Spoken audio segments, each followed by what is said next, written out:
গল্প হলো সত্যি ঘটনার আজকের নতুন পর্বে আপনাদের স্বাগত। আমাদের চারপাশে প্রতিদিনই এমন কিছু ঘটে যার ব্যাখ্যা মানুষ আজও খুঁজে পায় না। কিছু ঘটনা এমন বিশ্বাসযোগ্য, আর কিছু ঘটনা বিশ্বাস করতে গেলে হৃৎপিণ্ডটা কেঁপে ওঠে। আজ যে সত্যি ঘটনাটি আপনারা শুনবেন, এটা কোনো গুজব নয়, কোনো শোনা কথাও নয়।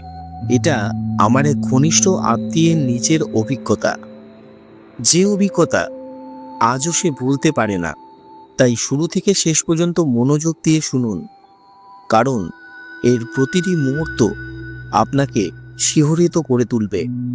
গল্পটা ভালো লাগলে লাইক, সাবস্ক্রাইব আর কমেন্টে আপনার মতামত জানাতে ভুলবেন না। তাহলে শুরু করা যাক আজকের গল্প, টাক। রাতটা অদ্ভুতভাবে চেপেছিল শহরের বুকে। আকাশে বিদ্যুতের তীর ছুটছে, কিন্তু বৃষ্টি নামছে না। হাওয়া যেন থেমে আছে, মানুষের শ্বাসও যেন ভারী হয়ে উঠছে। অর্ক অফিস থেকে বেরোতে বেরোতে ঘড়ির কাঁটা প্রায় 9টা পেরিয়ে গেছে। আজ একটু দেরি হয়েছে। মেহুলিকে আগেই বলে এসেছে আজ ফিরতে দেরি হবে, তবু মনটা কোথাও যেন হাসপাস করছিল। মেহুলি, অর্কের জীবনের সেই শান্তি, যার জন্য সারাদিনের ক্লান্তি পেরিয়েও বাড়িতে ফিরতে ইচ্ছে করে। অর্ক জানে সে দেরি করলে মেহুলি বাইরে থেকে শক্ত থাকলেও ভেতরে ভেতরে একটু ভয়ই পায়। ফোন পেলেই প্রথম কথা, কোথায় আছো, ঠিক আছো তো? অর্কের ভালোই লাগে, কারণ যতই রাত হোক এক মানুষ আছে যে তার জন্য অপেক্ষা করে। কিন্তু সেদিন রাতে মেহুলি সেই চিন্তার মাঝেই অর্কের মনে প্রথমবার কেমন যেন এক অজানা অস্বস্তি ঢুকে গেল। যেন শহরের এই অদ্ভুত নীরবতায় অন্য কিছু লুকিয়ে রেখেছে।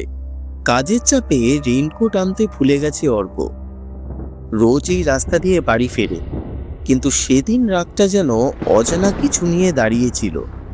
হাওয়াবিহীন অন্ধকারে বাইকের শব্দটাও অদ্ভুত ফাঁকা শোনাচ্ছিল। অর্ক হেডলাইটটা পুরোটা বাড়িয়ে দিল। দুপাশে ঝোপঝাড়, ভাঙা পুরনো দেয়াল আর গায়ে লিপটে থাকা ছাই রঙের কুয়াশা, সব মিলিয়ে রাস্তা যেন নিজের মতন শ্বাস নিচ্ছে। অর্কের মনে হলো রাস্তার ওপাশে কে যেন দাঁড়িয়ে তাকিয়ে আছে। কখনো কখনো ছায়া নড়ে, আবার স্থির হয়ে যায়। ঠিক বোঝা যায় না, কিন্তু অনুভবটা স্পষ্ট। ঠিক তখনই আকাশে একটা বিদ্যুতের রেখা ছুটল, আর সঙ্গে সঙ্গে টিপ টিপ করে বৃষ্টি পড়ল। মনে মনে গালি দিল অর্ক, এখনই কি আবার বৃষ্টি শুরু হলো? কুয়াশা আর বৃষ্টির এই মিশ্রিত অন্ধকারে অর্কের কানে প্রথমবার ভেসে এলো একটা অস্পষ্ট, অস্বাভাবিক ডাক, যেটা তাকে আজও তাড়া করে বেড়ে। দাদা, দাদা। অর্ক প্রথমবার ভেবেছিল মনের ভুল, কিন্তু ডাকটা আবার এলো, এবার একটু জোরে, কেমন যেন ভেজা কাঁদো গলায়। দাদা, দাদা। অর্ক থেমে গেল। চারদিকে ঘন অন্ধকার, দূরে শুধু রেল লাইনের ওপর লাল সিগন্যালের আলো তুপতুপ করছে, যেন কারোর একচোখা নজর। ডাকটা আবার এলো, নরম কিন্তু অদ্ভুত ঠান্ডা। দাদা, দাদা, আমি এখানে দাদা। অর্ক ঘাড় ঘুরিয়ে দেখল কেউ নেই। মাঝে মাঝে কুয়াশা সরে গিয়ে আবার ঢেকে দিচ্ছে রাস্তা। ঠিক তখনই ফোনটা কাঁপল।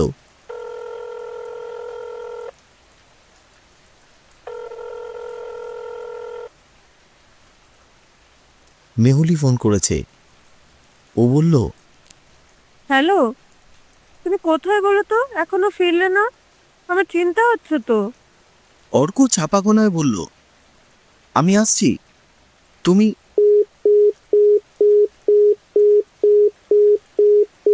কথাটা শেষ হওয়ার আগেই ফোনটা যেন কারোর অদৃশ্য আঙ্গুলে চাপা পড়ল।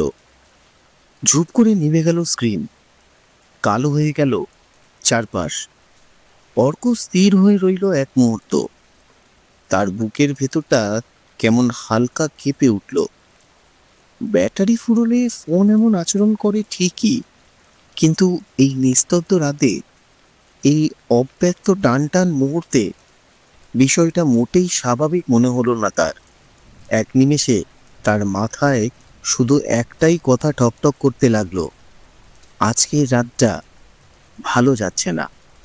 বাইক আবার স্টার্ট দিতেই রাস্তার শেষ মাথায়, যেখানে পাটকেল রাস্তাটি রেল লাইনে মিশেছে, সেখানে হঠাৎ দাঁড়িয়ে আছে কেউ। হেডলাইটের আলোয় স্পষ্ট দেখা গেল ভেজা কাদা লেগে থাকা প্রায় 14-15 বছরের একটি ছেলে। চোখ দুটো যেন ভিজে কাচের মতো চকচক করছে, জামাটা বেমানান বড়, প্যান্ট ভিজে গিয়ে লেগে গেছে পায়ে। ছেলেটা হাত তুলে বলল, দাদা, আমাকে একটু নিয়ে যাবেন? আমি বাড়ি খুঁজে পাচ্ছি না। অর্ক এক মুহূর্তের জন্য থমকে গেল।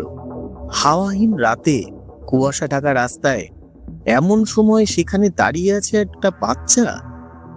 অর্কের মনে হলো এভাবে ফেলে রেখে গেলে মানুষ হিসেবে ভুল হবে।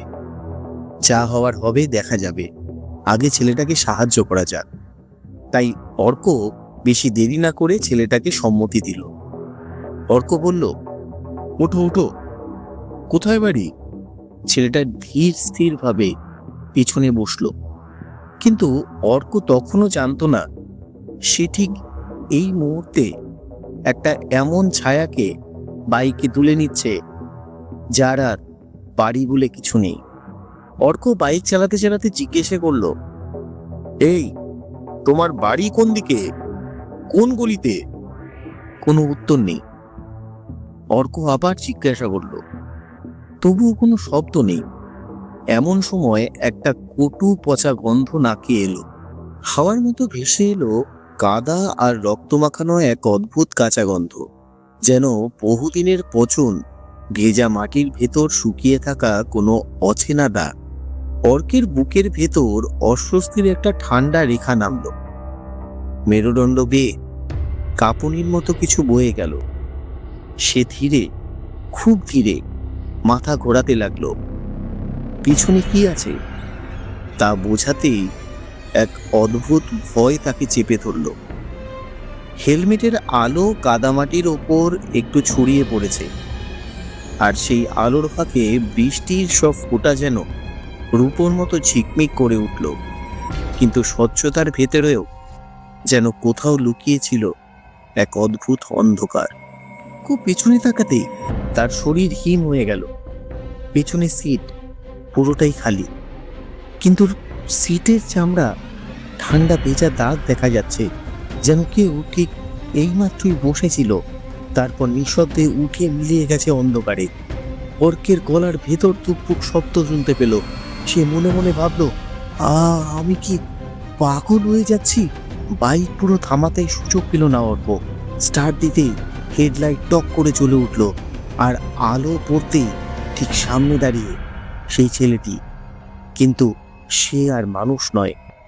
তার গলা এক পাশ পেকে গেছে, যেন কেউ মুচড়ে ছিঁড়ে ফেলেছে। ডান হাতের 3টে আঙ্গুল নেই, গাল বেয়ে শুকনো রক্ত রেখা, আর চোখ দুটো যেন জ্বলন্ত গর্ত। ভেতর থেকে হালকা আগুন লেলিহান আলো দেখা যাচ্ছে। ছেলেটি হাসলো না, একটা ভাঙা গড়গড় শব্দে বলল, আমায় বাড়ি নিয়ে যাবে না দাদা? গলার ভেতর টুকটুক রক্তের শব্দ, তার সাথে এমন একটা কান্না যা মানুষের হয় না। অর্ক আর সামনে রাখতে পারলো না নিজেকে, বাইক ফেলে ছিটকে দৌড়ে পালালো। কাদার পিছলে ধবাস করে পড়ে গেল। পড়ে যেতেই তার হাতে নিচে কিছু একটা নরম ঠান্ডা পিছল জিনিস চাপা পড়ল। অর্ক নিচে তাকাতেই আরো অবাক হয়ে গেল। দেখে বুকের ভেতরটা থেমে গেছে, একটা কাটা হাত, ঠিক সেই 3টে আঙ্গুল নেই। হাতটা তার জামা শক্ত করে আটকে আছে, রক্ত চুপ চুপ করে পড়ছে, আর ঠিক কানের ধারে কেউ যেন গা ঘেঁষে দাঁড়িয়ে, নিয়ে যাবে না দাদা, আমায় নিয়ে চলো। অর্কের চোখের সামনে সবকিছু কালো হয়ে গেল। শীতল একটা ঘূর্ণি তাকে টেনে নিয়ে গেল এক অচেতন অন্ধকারে। হুঁশ ফিরল হাসপাতালের সাদা আলোয়। মাথা ভারী, পা ব্যথা। চারপাশে মেহুলি, হেমন্ত কাকু, প্রজ্জ্বল আর পরিবারের সবাই। মেহুলির চোখ ছলছল করছে। সে বলল, তোমাকে রাস্তার পাশে অজ্ঞান অবস্থায় পাওয়া গেছে জানো? ফোন অফ ছিল। বাইকটা কোনো হুদিশও নেই। অর্ক চুপ করে রইল। সে জানে গতকাল রাত্রে সে যা দেখেছে তা বললে কেউ বিশ্বাস করবে না। হাসপাতাল থেকে ফেরার পথে রেলগেটের কাছে গাড়ি দাঁড়ালো। ট্রেন যাচ্ছে। গাড়ির ড্রাইভার হঠাৎ বলে উঠল, স্যার, এই লাইনেই তো 5 দিন আগে একটা বাচ্চার ট্রেনে কাটা পড়ে মারা গেছে। পা আটকে গিয়েছিল, তারপর থেকেই নাকি রাতে ওর কান্না আর ডাক শোনা যায়। মেহুলি বলল, ওসব বাজে কথা। অর্ক জানলা দিয়ে বাইরে তাকিয়ে রইল। গতকাল রাতের অন্ধকারের মধ্যে সেই ডাক যেন আবার ভেসে আসছে। দাদা, দাদা। সে জানে সেদিন যাকে সে পেছনে বসেছিল সে মানুষ ছিল না। আর ভয়ানক ব্যাপার হলো, অর্কের বাইকটা এখনো পাওয়া যায়নি। রাতে রেল লাইনের পাশে নাকি আজও মাঝে মাঝে একটা হেডলাইট জ্বলে ওঠে, কিন্তু সেখানে কোনো বাইক থাকে না। এই ছিল গল্প হলো সত্যি ঘটনার একটি সত্যি ঘটনা। আপনার কাছে গল্পটি কেমন লাগলো কমেন্টে জানাতে ভুলবেন না। আর গল্প ভালো লাগলে লাইক, শেয়ার আর সাবস্ক্রাইব করতেই হবে, কারণ আরো অনেক অদ্ভুত, অচেনা সত্যি ঘটনা অপেক্ষা করছে গল্প হলো সত্যি ঘটনার নতুন এপিসোডে। আজকের মতো আসি। সবাই ভালো থাকবেন, সুস্থ থাকবেন, সঙ্গে থাকবেন। গল্প হলো সত্যি ঘটনা।